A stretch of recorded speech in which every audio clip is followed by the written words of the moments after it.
The upcoming One UI 9 update from Samsung is expected to bring a significant overhaul to the user experience, focusing on speed, customization, and smarter AI features. While official details are still limited, leaks and insider reports suggest improvements, such as more fluid animations, enhanced multitasking tools, and a redesigned notification panel for easier access and management.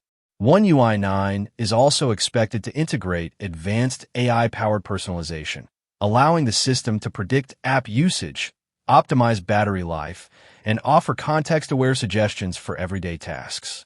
Samsung is likely to refine its camera software, bringing new modes and enhanced editing tools, as well as updates to Samsung's ecosystem apps, making connectivity with tablets, watches, and PCs smoother than ever. In terms of release, Samsung typically rolls out major One UI updates shortly after their latest Android version is finalized.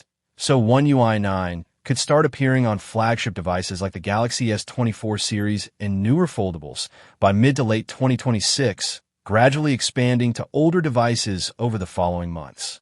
This update promises not just visual refinements, but also deeper performance optimizations and AI-driven enhancements, making Samsung devices more intuitive and powerful for daily use.